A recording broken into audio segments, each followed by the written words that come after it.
कई एयरपोर्ट और अहम ढांचों को भारी नुकसान पहुंचा है। 12 पुल, 2 सुरंगें और रेलवे स्टेशन प्रभावित हुए हैं। 350 सरकारी कर्मचारियों की मौत का दावा किया गया है। ये बहुत बड़ी खबर आपको बता रहे। नागरिक ढांचे और पर्यटन क्षेत्र को बड़ा झटका लगा है। तो देखिए, ईरान ने अमेरिकी हमलों के बाद बड़े पैमाने पर तबाही का दावा किया है।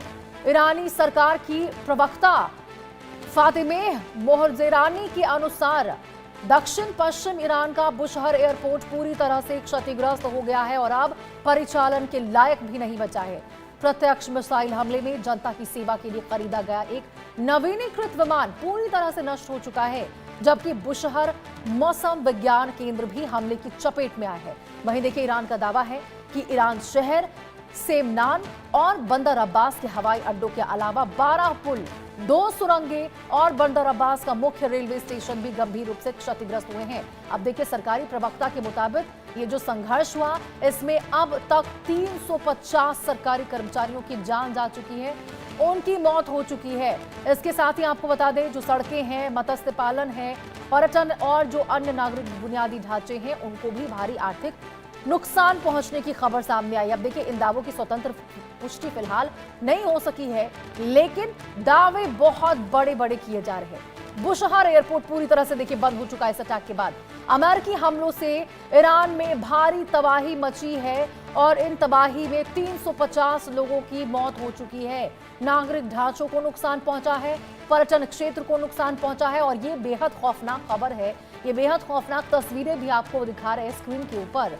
हम देखिए, यहां से बैठकर ये खबर आप तक पहुंचा रहे हैं, लेकिन आप अंदाजा लगाइए कि जब ये अटैक वहां पर हुआ होगा, ये एयरपोर्ट पर जब निशाना बनाया होगा, तो क्या परिस्थिति वहां पर देखने को मिली होगी। क्या डर का माहौल, क्या भय में वहां जो आम जनजीवन है वो हुए होंगे, कितने प्रभावित हुए होंगे इस अटैक से और इस धुएं के गुबार से और इस आग की लपटों से आप अंदाजा लगा सकते हैं।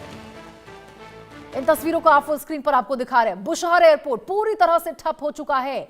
ईरान की ओर से कहा गया है कि अब तो यहां पर इस लायक नहीं रहा है कि यहां पे कोई व्यक्ति आए। यहां पर जो फ्लाइट्स है उनकी टेक ऑफ या लैंडिंग पूरी तरह से, मतलब आप समझ जाइए कि पूरी तरह से ठप हो चुका है। यहां तस्वीरों में आप देख सकते हैं, अमेरिकी हमलों से ईरान में भारी तबाही का मंजर देखने को मिला है।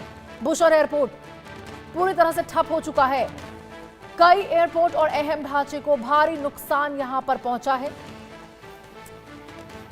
और वहीं देखिए, 12 पुल, 2 सुरंगें, रेलवे स्टेशन प्रभावित होने की खबरें निकलकर सामने आई। हालांकि आपको बता दें, आधिकारिक रूप से फिलहाल इसकी पुष्टि नहीं हुई है, लेकिन कहा जा रहा है कि 350 कर्मचारियों की इसमें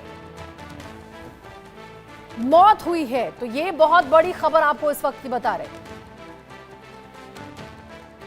कैसे देखिए, ईरान की ओर से हमले होते नहीं कि अमेरिका पलटवार करता है और यहां पर एक बार फिर से अमेरिका ने भारी नुकसान पहुंचा दिया ईरान को। हालांकि देखिए, अमेरिकी राष्ट्रपति डोनाल्ड ट्रंप की ओर से तो ये कहा जाता है कि उनके डिफेंस सिस्टम को हमने पूरी तरह से तबाह कर दिया है, उनकी सैन्य ताकत को तबाह कर दिया है। तो समझ ये नहीं आता है, सवाल ये उठता है कि फिर यहाँ पर बार बार अटैक अमेरिका की ओर से कैसे किए जा रहे और उसका पलटवार, उसका जवाब देता हुआ ईरान कैसे नजर आ रहा है। यदि आपने पूरी तरह से ईरान को तबाह कर दिया है, उसकी ताकत क्षमता पर चोट किया है और इतनी ताकत ईरान की बची नहीं है कि वो अमेरिका की जो तमाम साझेदार देश है उसके ऊपर हमले करे, अमेरिका के ऊपर पलटवार करने की कोशिश करे या फिर सोचे भी।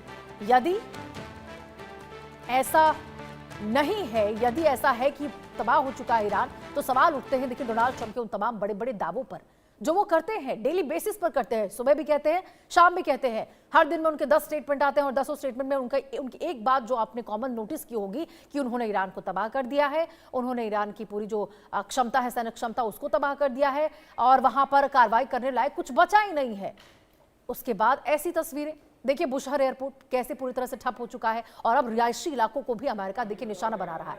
अमेरिका के ऊपर भी एक तरह से खून सवार हो चुका है कि ईरान को तो छोड़ेंगे नहीं जब तक कि पूरी तरह से तबाह नहीं कर देते। और वही साथ ही उनका इजराइल, बेंजामिन नेतन्याहू, जिसने तो देखिए और भी ये बात कह दी है कि भाई तब तक उस पर हमले करेंगे जब तक या तो सत्ता परिवर्तन नहीं हो जाता या फिर परमाणु क्षमता डेवलप करने को लेकर ईरान झुक नहीं जाता है और उसको लेकर अपनी बातों को खत्म नहीं करता।